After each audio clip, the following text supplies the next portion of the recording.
हम बचपन में कभी कभी नाटक देखने के लिए जाते थे। नाट्यशाला बनी हुई होती थी, पर्दे लटके हुए होते थे, सबसे फ्रंट पर का पर्दा काला रंग का होता था और मैदान में देखने वाले बैठे हुए होते थे। लेकिन नाटक नहीं शुरू हुआ है। हम आसपास बैठे हुए लोगों से पूछते कि नाटक कब शुरू होगा। लोग कहते कि देखना है तो चुपचाप बैठे रहो, जब शुरू होगा तब शुरू होगा। बैठे हैं। जब ढिढोरा पीटा गया है, सब जगह प्रचार प्रसार हुआ है कि नाटक होगा नाटक होगा, ऐसे थोड़े प्रचार प्रसार हुआ है। और ढोल धमाके भी हो रहे हैं, पर्दे भी टंगे हुए हैं, तो नाटक तो होगा ही, लेकिन समय से होगा। बैठे रहो। कुछ देर के बाद फिर बाल बुद्धि होने के कारण 10 साल के हम थे, अब तक शुरू नहीं हुआ है। तब बड़े लोग बिगड़ जाते, जाना है तो जाओ यहां से, देखना है तो बैठे रहो। तब हम कहते नाटक शुरू क्यों नहीं हो रहा, आप शुरू करवाइए। तब लोग कहते नाटक शुरू करवाना मेरे हाथ के बस की बात नहीं है। वहां पर नाटक दिखलाने वाले, नाटक शुरू करने वाले डायरेक्टर बैठे हुए हैं। वे जब हुसिल बजाएंगे, पर्दा खींचेंगे, उसके बाद नाटक शुरू हो जाएंगे। देखना है तो बैठे रहो। ताटक नाटक घंट बजावत, श्रवण सुधारी धरो, तू ऐसो मन गगन में मगन रहो। बैठे रहो। बैठा रहता था, ऊब जाता था, लेकिन बड़े लोग नहीं ऊबते थे। हमारी उम्र के बच्चे सब ऊब जाते थे। कच्चे साधक जो होते हैं 10 मिनट ध्यान लगाते हैं, 15 मिनट ध्यान लगाते हैं, ऊब जाते हैं, बाबा कुछ नजर नहीं आता, कुछ नहीं दिखलाई देता है। कच्चे ऊब जाते हैं, अब पक्के श्रवण सुधारी धरो, लगन लगाए बैठे रहते हैं। लगन उनसे अपनी लगाए हुए हैं, जो मुद्दत से दिल को चुराए हुए हैं। बैठे रहते हैं, पक्के बैठे रहते हैं, कच्चे भागम भाग भागम भाग। ना तो उनको बैठने में देर, और न उठने में देर, और न भागने में देर। कच्चे ध्यानी कब बैठेंगे, कब उठेंगे, कब भागेंगे पता नहीं।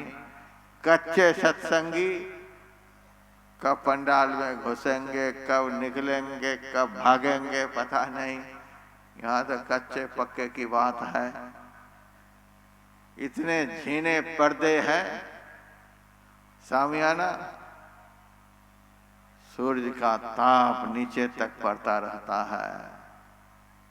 हमारा तो थोड़ा सा वाटर प्रूफ है, लेकिन मैदान में देख रहा हूं सूरज का ताप नीचे तक। कैसे हमारे सत्संगी भाई बहन बैठे हुए हैं। दर्द तो होता ही है। अमृतसर गए होंगे आप लोग महाधिवेशन में, 25 लाख दिए थे पंडाल बनाने वाले को, 25 लाख। और बेंगलोर भी महाधिवेशन में गए होंगे, 1 करोड़ खर्च किए थे। पूरा पंडाल एसी था। लोग सोचते थे मई के महीने में सत्संग रखे हैं, बिहार झारखंड से पंखा ले लेकर के लोग गए हुए थे। जब वहाँ 80 एसी, हाई क्वालिटी की एसी चलते तो अगल बगल चादर कंबल लोग खोजने लग जाते। इतने आदर से हम सत्संग कराते हैं।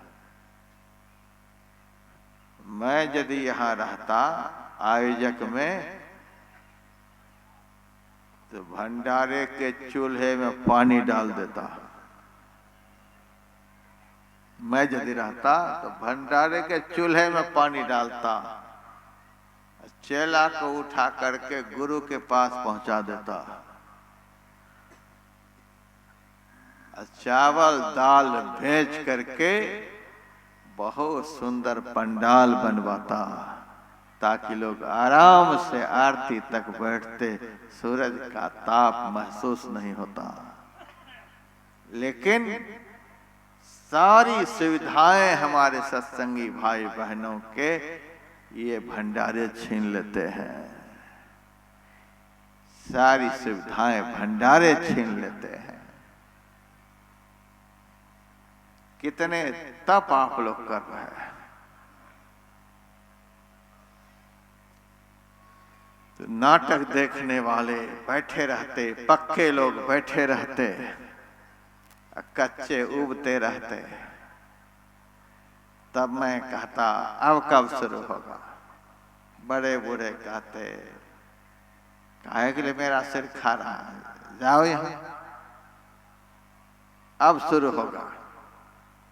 बड़े की बात को मान करके बैठे रहते। तब डायरेक्टर देख लेता कि भीतर के सारे लोग सज चुके हैं और देखने वाले भी मैदान में भर चुके हैं। तब धीरे से हुसील बजाते। हुसील के बजते ही सबको विश्वास हो जाता कि अब पर्दा उठने वाला है। डायरेक्टर धीरे धीरे रस्सी को नीचे की तरफ खींचते। आप नाट्यशाला के पर्दे के दृश्य को देखिएगा। पर्दा ऊपर से नीचे नहीं गिरता है, वहां नीचे से ऊपर की तरफ पर्दा जाता है। रस्सी को नीचे खींचते हैं और पर्दा ऊपर की तरफ, और 1 मिनट में नहीं खींच लेते। डायरेक्टर भी बड़े कमाल के होते हैं। धीरे धीरे धीरे धीरे खींचते हैं, पर्दा उठता जाता है। संत तुलसी साहब ने भी लिखा है, समशील लील अपील पेले, खेल खुली खुली लखी परे, नित नेम प्रेम प्यार पियू कर, सुरत सजी पल पल भरे।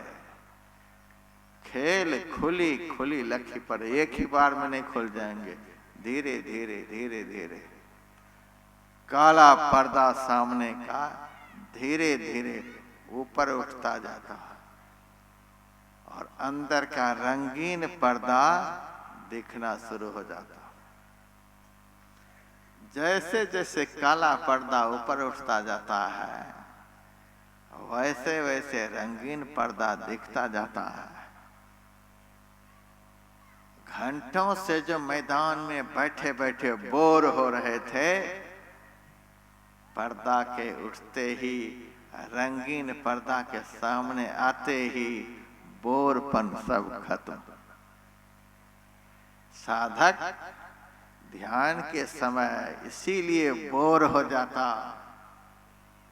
परेशान हो जाता, उसे कुछ दिखलाई नहीं देता। कुछ दिखलाई नहीं देता है, इसीलिए बोर हो जाता है। और जब दिखना शुरू हो जाता है, फिर तो संत कबीर साहब कहते हैं, भजन में हो तो आनंद आनंद, बरसत विसद अमी के बादर, भीजत है कोई संत, भजन में हो तो आनंद आनंद। कहे कबीर आनंद भयो है, बाजत अनहद ढोल रे, घूंघट के पट खोल रे, तो को पीव मिलेंगे। सामने का पर्दा हटता जाता है, अंदर का पर्दा निकलता जाता है और साधक का आनंद बढ़ता जाता है।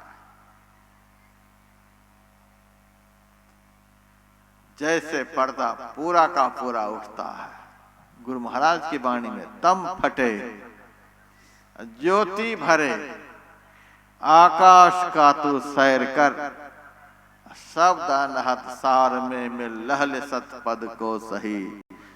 सुख मन के झीना नाल से अमृत की धारा बही रही, मीन सूरत धार धर भाठा से सीरा चरी रही। वह रंगीन पर्दा क्या है? वह प्रकाश है। काला पर्दा क्या है? वह अंधकार है। जब तक अंदर का काला पर्दा हटेगा नहीं, रंगीन पर्दा दिखेगा नहीं, तब तक देह के अंदर सारी विद्याएं हैं उसका पता चलेगा नहीं। जब तक काला पर्दा हटेगा नहीं, रंगीन पर्दा दिखेगा नहीं, तब तक देह के अंदर जो सब देवता विराजमान हैं किसी का दर्शन होगा नहीं। जब तक काला पर्दा हटेगा नहीं, रंगीन पर्दा दिखेगा नहीं, तब तक शरीर के भीतर जो सारे तीर्थ हैं किसी तीर्थ का दर्शन होगा नहीं। काला पर्दा को कौन हटाएगा? कैसे हटेगा? तो उस हटाने वाले का ही नाम गुरु है। अभी का प्रतिपाद्य विषय गुरु की महिमा है। जो उस काला पर्दा को हटा दे उसी को सच्चा गुरु कहते हैं। आप लोगों से कोई पूछे कि दिन रात गुरु गुरु गुरु, दिन भर सत्संग में जयकारा ही, तो गुरु का क्या अर्थ होता है बताओ तो?